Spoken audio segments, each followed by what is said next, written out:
And what's going on, guys? This is the Club of the Man 1990 coming to you for another live review as we review tonight's Raw exclusive pay-per-view, Tables, Ladders, and Chairs, or as called TLC. We're going to take a look back at everything that happened at this show. As far as how the show went, I will not lie, my expectations were exceeded a little bit. I was worried that this could be another battleground, another little bit of like a train wreck pay-per-view. I wasn't expecting much because it seemed like it was a pay-per-view that could have easily been skipped over. Like nothing seemed to really happen too much. Nothing really building into Survivor Series, at least, I felt happened on the show. Despite that, all I asked for was at least an entertaining show with some good stuff, good matches at least. And for the most part, we got that. There were some things that I didn't really enjoy. This was not an outstanding pay-per-view by far. But with some of the changes WWE had to make with the viral infections and as well as the rumored of people walking out or just taking some time off and whatnot, I still felt the show was a decent show to sit through. I gave it a little bit higher of a grade than I know most people probably give it because I felt like it was still a good show. The results were where they needed to be pretty much for the most part. It just was a show that, it was enjoyable to watch, but it still didn't really do much for anything down the line, really. I mean, it had some direction, but we'll see what happens. Let's get right into this show. Again, I do apologize. I haven't really been as active this week as I kept wanting to be. I just got hit with a lot of stuff, guys. I mean, October's been just a really busy month for me, but it's going to definitely, cool off over the next few weeks, definitely, I'd say. But let's get right into it. We'll start off. I did not get to watch the pre-show. I just know that Kurt Angle and Jason Jordan had some type of chat backstage, and Elias interrupted them or whatnot, and trash and whatever. And it led to some really terrible bullcrap stuff throughout the night between them. Drew Gulak did one of his PowerPoint presentations. I believe Mickey James was on the social media lounge. And we had the pre-show match, Sasha Banks versus Alexa Bliss. Wow. Alicia Fox. This match only took place because, Alicia Fox kept saying, I did not tap out. I did not tap out to this. It looked very stupid. So Sasha won. Did Alicia tap out? Clearly, you guys tell me. I didn't really care. Yes, Robbie, when Ruby Riott wins, we riot. Good to have you on the show, Robbie. So let's get right into the main show. We started off with Asuka making her main roster debut, taking on Emma. The first thing I was asking, please just keep a similar entrance to what she had with the robe, the mask, and such. And we got that. The match, for the most part, I thought it was good. I didn't think it was, as dominating as Asuka would look. Emma actually had a really good showing in this as well. I thought this is probably one of the best she's looked on the main roster, at least. Probably the best she probably looked on NXT was also against Asuka, their match at NXT TakeOver London back in 2015. I would like to see a little bit more out of Asuka. Oh my goodness, Robbie, do I really have to do this? Alicia Fox. I had to say it. And then Tia Coupon, nice for you to join as well. When WWE expectations are low, they usually deliver. That is true. That's why I keep the expectations low because, you won't be disappointed. But this match I thought was good. Again, Emma put up a little bit more of a fight than it seemed. I just wondered, though, are they really going to keep pushing Emma and keeping her on this level? Because if so, she looked great tonight. They need to give her more of a chance. She has the talent, and the evil Emma character has really brought her along. Asuka, though, got the win with the Asuka lock. I would like to see a little bit more out of Asuka than we got, but I still think, good enough. Just don't screw her up. I'm just really worried WWE is just going to hand her a random loss and make the first loss mean nothing. Kind of like how they built up the 16-win pay-per-view streak for title defenses by Charlotte, and she just loses out of nowhere to Bayley at Fastlane. I just don't want that to happen to Asuka as well. What's next for Asuka? I mean, I'm sure she's going to be facing more women on the roster probably by the end of the year or early next year, become the women's champion and just build it up to that way. Whoever beats her for the first time is going to mean a lot. I mean, it could be Charlotte for all I care. I mean, you could wait till like Kairi Sane's ready for NXT. I mean, from NXT, or Ember Moon, since she finally, or like Bayley. If they build up Bayley right again, not making her just this, childish, not so like serious fangirl, you can finally just like maybe build her up to beat Asuka, since she never beat Asuka down in NXT as well. Just some thoughts. Like, don't make that first loss just like come out of nowhere and just mean nothing. Like, that's not gonna be the case. Let me see here. Sasha versus Asuka, sure. Robbie says he thinks it should happen against Sasha, but it should happen at SummerSlam. Maybe it's possible. Bayley, this is your life. I still have not watched that segment to this day. I plan on not watching it. But yeah, good opener. Again, I was hoping for a little bit more dominance out of Asuka, but I think we got good enough, and Emma got a good showing in this as well. Hopefully it keeps her momentum going as well. I feel both of them came out, with good momentum going forward. So that was the first match. We then had the first of 3. Well, this only happened twice before. The third time they had a match. So remember when I said on the pre-show how Elias apparently came by and just trashed Kurt Angle and Jason Jordan while they were talking? Well, Elias came out. I thought, okay, he's going to play a song, crapping on Minnesota. I was worried they were going to do another Elias and Apollo Crews match. They've done that way too many times the past few weeks on Raw. But he comes out. He just starts playing. I didn't realize he wasn't sitting in the ring. He was sitting on the stage. And then all of a sudden he gets hit with like a piece of celery or whatever. And I'm like, huh? I thought at first maybe like a fan like threw it in or something like that. I'm like, okay, that was like a freak accident or whatever. And then more gets thrown at him. I'm like, okay, this is no accident. What's going on here? And it's Jason Jordan with a shopping cart throwing veggies at Elias. And I'm like, what the heck's going on here? So Jason Jordan, if he's upset about Elias, how dare you talk about crap to my father and I like that? The best way to defend yourself is by throwing vegetables at Elias. Who thought this was funny? Guys, live chat. You guys think this was funny? I mean, again, you guys probably get to it, but this was not funny at all. I don't know why we did it. It's like Jordan's laughing. He was in this green wrestling gear tonight as well. So I kept making jokes with my friend Daniel Gads, who came over tonight to watch with me. I'm like, yeah, Jason Jordan looked like a piece of celery himself with all that stuff he's wearing and whatnot. So yeah, we got that, but that's not the last we heard of that. Trust me. We then had a cruiserweight tag match, which it probably could have been a pre-show match, but wasn't really much build for this pay-per-view at all.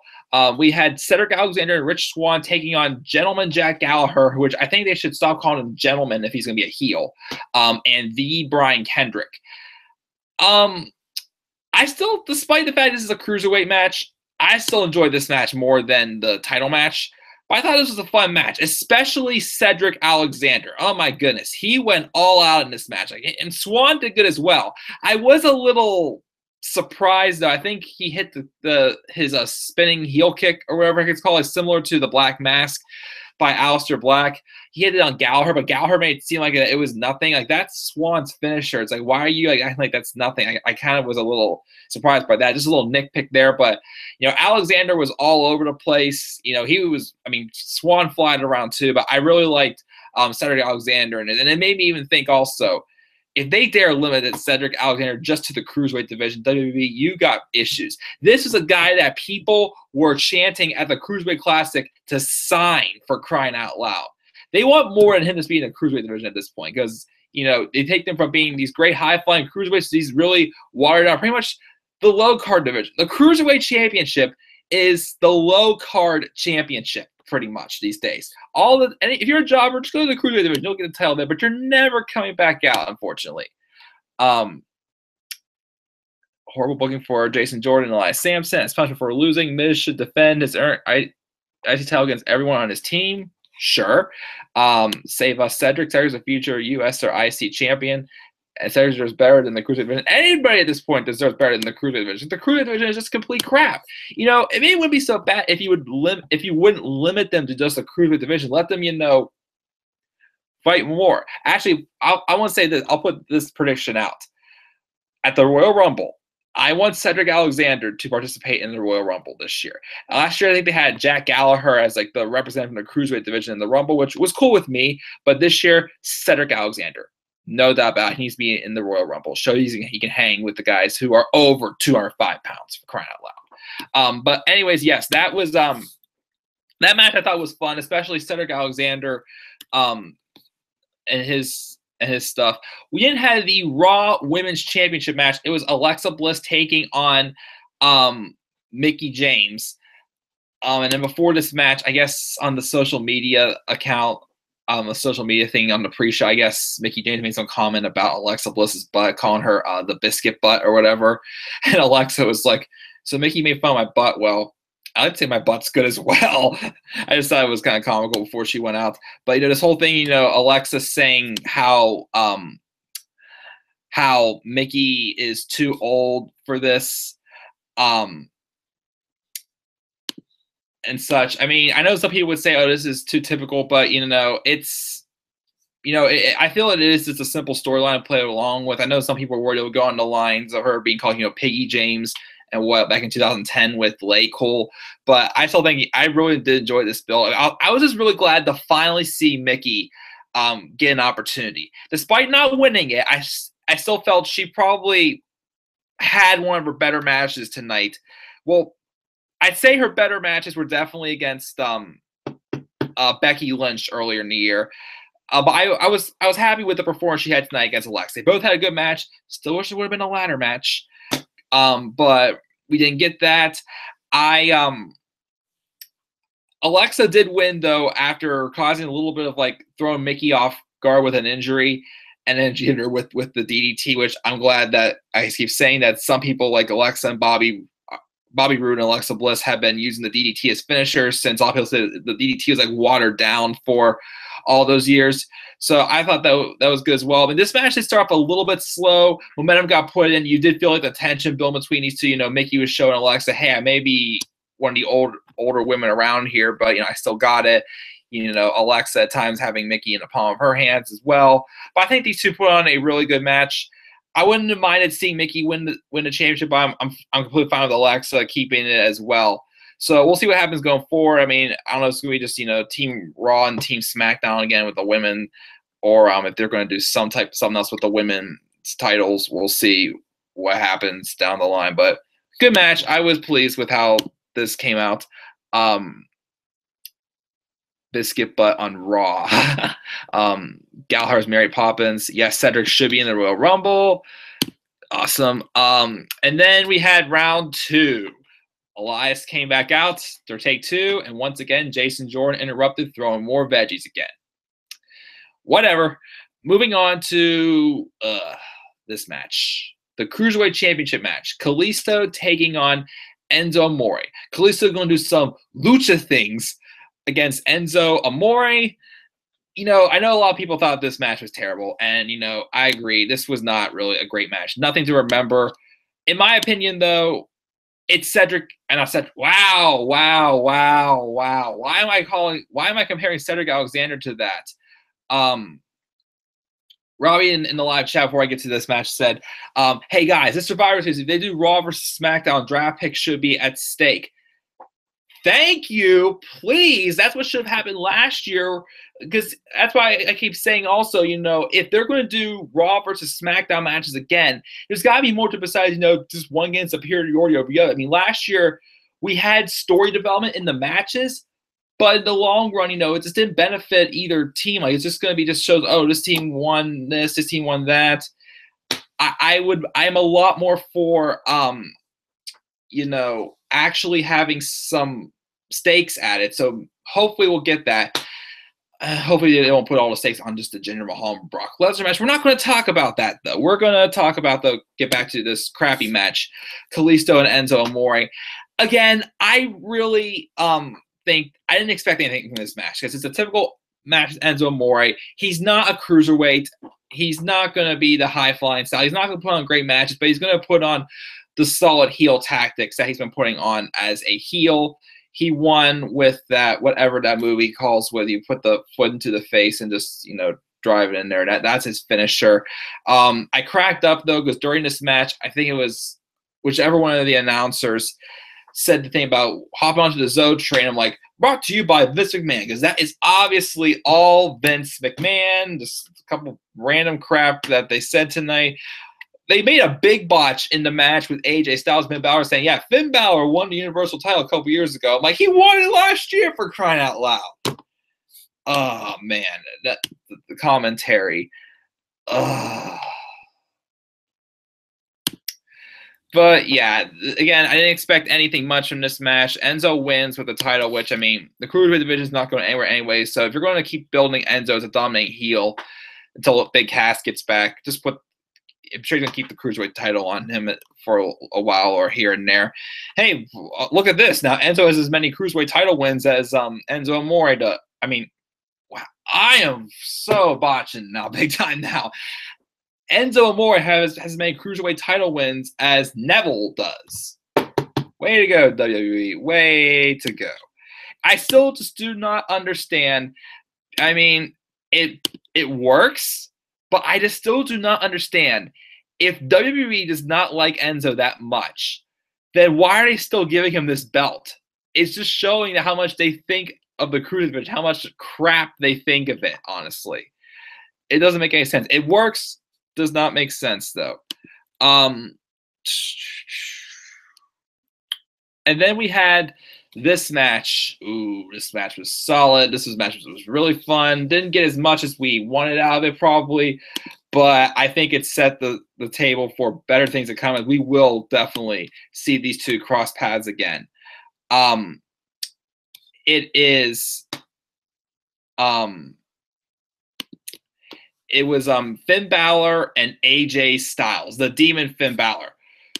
Oh my goodness. This literally made Demon Finn Balor versus Sister Abigail look like complete garbage, because this was awesome. I mean, again, it probably could have gone on a little bit longer. We did want more. It was a great match, but it was slowly reaching awesomeness like towards the end. My goodness, these two, with the styles they have mixed together, no pun intended, that these two just do like very similar offensive techniques as well. Like 450 splashes, phenomenal forearms, the drop kicks, the Pele kicks as well. It's a little bit of a Pele kick war. We saw some, whatever they call the movement. We cut the legs around the neck and just throw them from the top rope for Finn Balor and AJ Styles. This was just an awesome match. And we're probably guaranteed that we will see these two cross paths again. I give AJ all the credit for, being 18 hours away in South Africa, having to come all the way back here to fill in for Bray Wyatt. My goodness, he didn't have too big of shoes to fill. He just exceeded the expectations.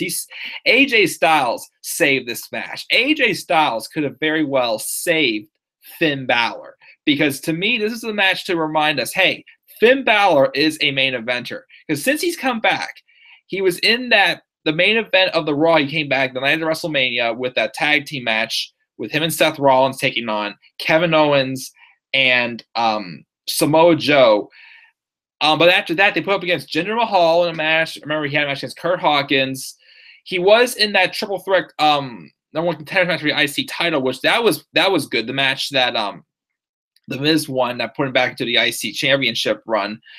But other than that, I mean, he had a small on Raw feud with Elias. Then this feud with Bray Wyatt really hasn't taken him much anywhere. Oh, he was in the Fatal 5-Way at Extreme Rules, which that was all right. Again, I just didn't like how they didn't utilize the Extreme Rules stipulation in that. But I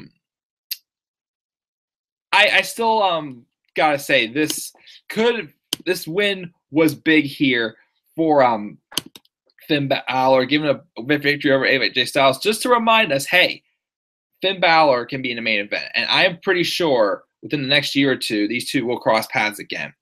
After the match, we got the really awesome sign of respect of the Too Sweet 2-4 Bullet Club members. It was an awesome moment, and a lot of people loved it. So that was that for Finn Balor and AJ Styles. Live chat here. Live chat. Robbie says, hey, Mike, when Cass returns, you should reunite with Enzo and completely obliterate the Cruiserweight division. And Enzo can be the Diesel to Enzo's Shawn Michaels. Yeah, sure, go for it. Why not? TN Couponer said, Mike, you watched the pay-per-view. I would have botched also, LOL. Enjoying Balor and Styles. Thank you, AJ. Definitely, yes. Definitely thank you, AJ. W Shop Autoplaque, I smell.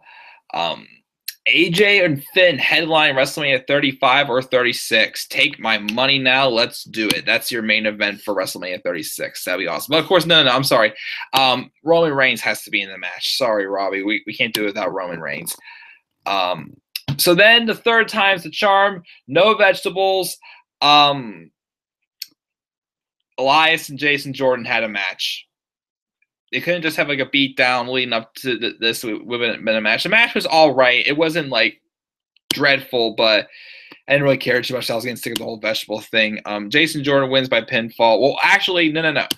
I did not like the finish. It was weird because Elias's shoulder was somewhat up, and he kicked out of it before the referee even said 3. So I'm pretty sure we're going to be getting a rematch either on Raw tomorrow night or sometime down the line. So we'll see, whatever. And then we had our main event.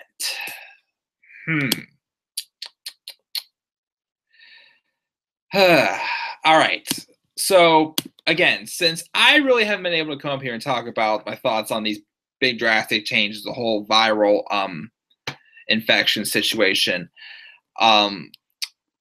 I will say this. I enjoyed Finn Balor and AJ Styles. The main event, I'll explain how I felt about in a second. But having Kurt Angle in it, I thought it was cool.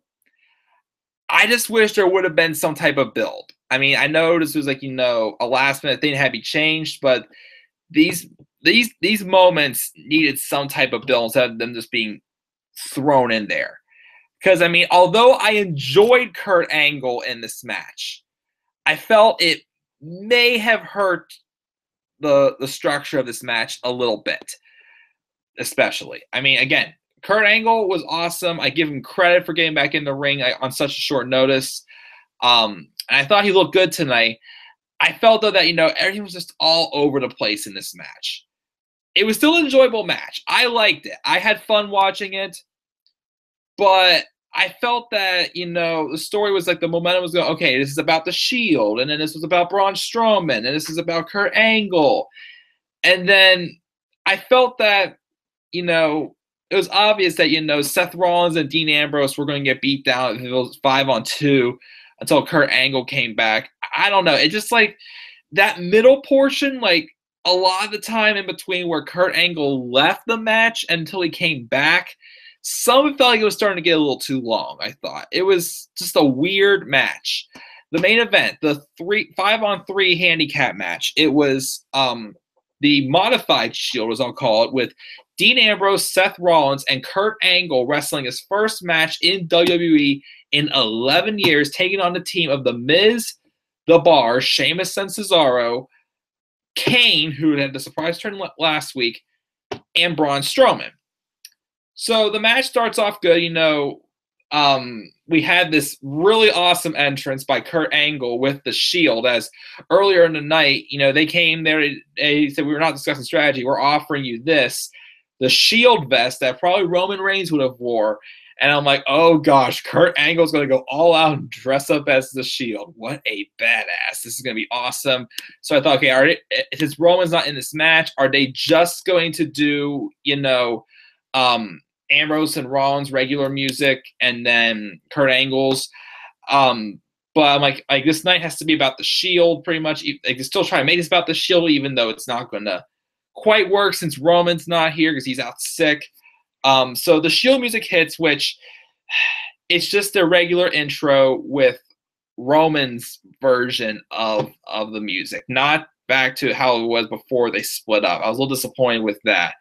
But so Ambrose and Rollins are standing at the ramp, getting ready to enter the way the Shield does.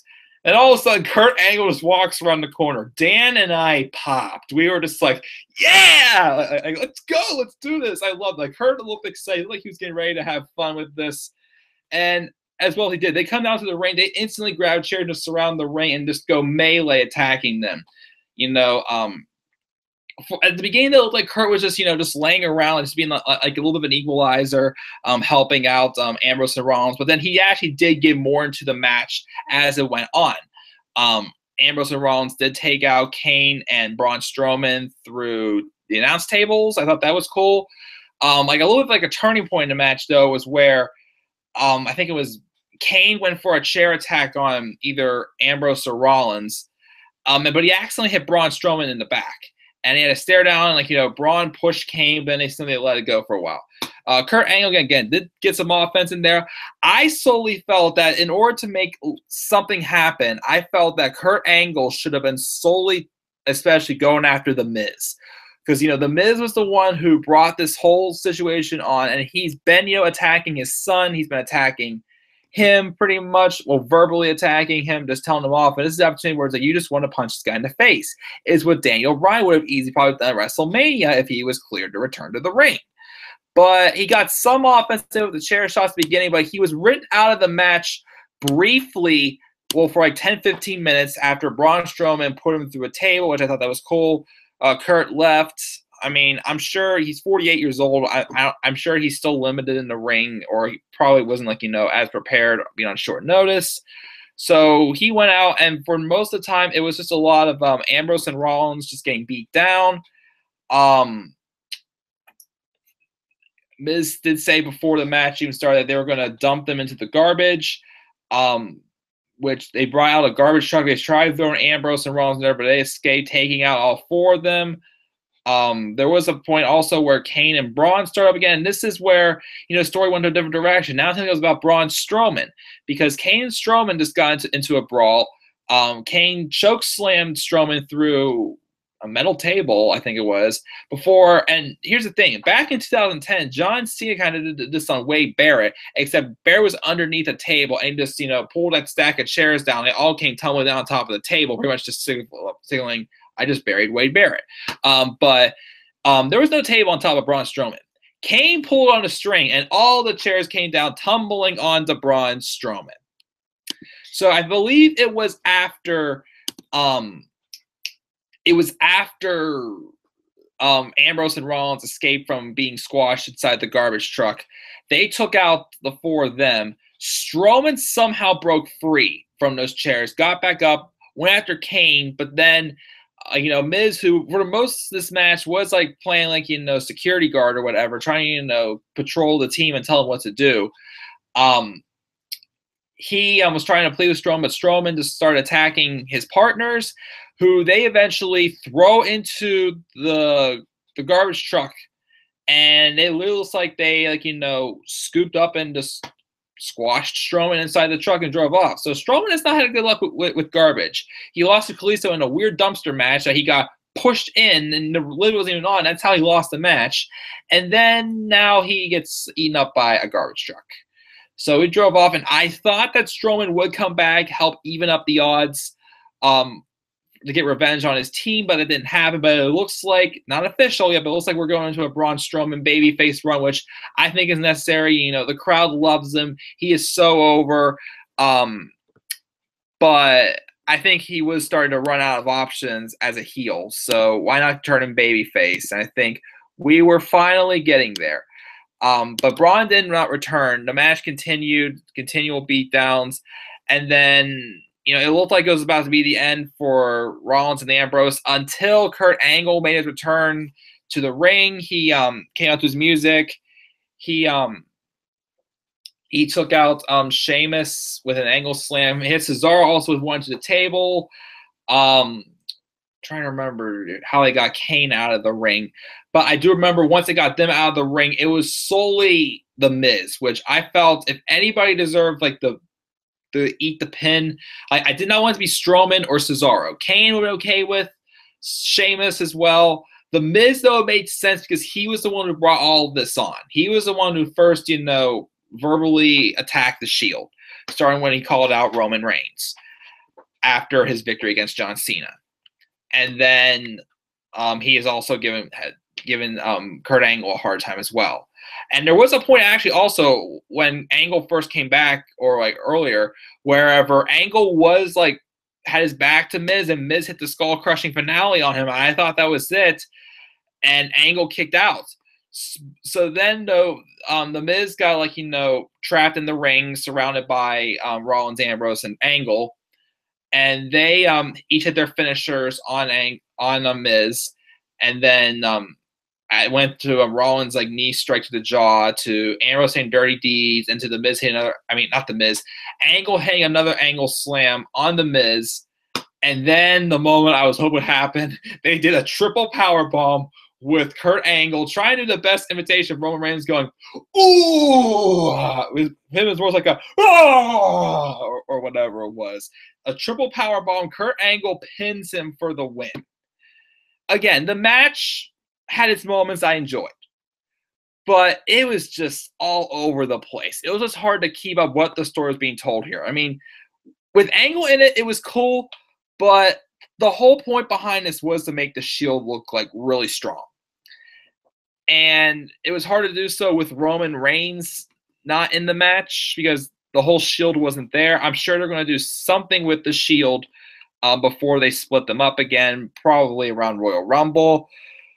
I'm still predicting, but I still had my enjoyment in this match, but at the same time, this match was not really the most consistent and the strongest part of the night, though. But I'll give it to the guys. They did a good job, really took it to them. The Shield got beat up quite a bit, though, in this match. But again, it was still a match I still enjoyed for what it was. So we'll see where it goes from there. Let me see here. Let's read this live chat before we go off the air here. Robert's Mike, you surprised Matt Hardy wasn't inserted in the match given his history in TLC? That is true, yeah. With his history, Matt Hardy, I'm worried they're going to make him directionless after, losing Jeff to injury. Wish they would just make him, broken already, but copyright issues and whatnot were there. Could Braun be the next IC champion? Yes. Put the Intercontinental title belt on Braun. The Miz would crap his pants having to go up against Braun Strowman. There's no way out of this. Best creative decision unless Braun wins the Rumble. He's still going as the IC champion eventually. Braun winning 15 men win the Rumble. Braun wins the IC title Survivor Series, then wins the Rumble. Reigns wins the Universal title at the Rumble, and Strowman and Reigns. Sure, that's not too bad booking. Again, hire these people with WWE, but no, that's not going to happen. It won't, whatever. But yeah, so overall, though, I still got, again, the main event was a little sloppy and all over the place. Still had its parts I enjoyed, though. Styles and Balor stole the show, set the table for higher things to come for them. Let me see here. Where else? The crappiest part was definitely the stuff with Elias and Jay Storm with the veggies. That was terrible. Cruiserweight title match, didn't expect much from that. Raw Women's Championship match, too bad. Asuka's debut was good. Oh, and also the Cruiserweight tag team match wasn't too bad, though, as well, especially with Cedric Alexander and how awesome he was. So, yeah, overall, I'm going to have to give – well, first, before I give my grade, let me look at my Twitter poll. 11 votes on my poll for what grade would you give TLC tonight. 9% said A, 45% said B, 27% said C, and 19% said D. Well, again, I definitely enjoyed this show more than I expected to be. I was worried that this would be another battleground because there really wasn't that much build to this show. It felt like it was going to be just another spectacular episode of Raw, which in some cases it was. But I think as a pay-per-view, it was still a decent pay-per-view to watch. We didn't get much story development really tonight. We got some, not a lot. But I still enjoyed the show. I'm going to be a little bit lenient and give this a B-, like an 80% grade, a B-. Live chat, Robbie says, hey, Mike, real quick, how crazy was that eclipse that Ember Moon hit on Sonya Deville while she had Ruby Riott in the ankle lock? Oh, yes, that was a very sick move. I really like that. That's the reason also why I probably enjoyed that triple threat match a little bit more than the one they had the week before with Liv Morgan, Peyton Royce, and Nikki Cross. I mean, that match was good. Don't get me wrong, but it was focused more on a storyline with I know her last name's Condi, whatever her first name is, coming down and just attacking Sanity member Nikki Cross. But I still enjoyed both of them. But yeah, that was definitely a very sick move. But yeah, my grade's a B-, guys, for TLC 2017. What are your guys' thoughts on TLC? What grade would you give it? As always, thank you, Robbie and TN Couponer, for joining me in a live chat. And Tainara Conti. Yes, thank you, Robbie. Yes, that look she had when she first pulled Nikki out of the ring, she realized I screwed up big time here. But yeah, that's it, guys. Again, thank you for joining me in the live chat. As always, please click that like and subscribe button for more content to come to this channel. I know I keep saying, but I will get to my NXT TakeOver War Games card this week, and also Survivor Series as well. Again, I'm sorry, October has been a really wacky month for me. But again, good things still to come on this channel. I will get back to the WrestleMania review series as well. And, yep, that is it, guys. Until then, guys, I will see you all tomorrow night for my live Raw review. Until then, guys, have a great night.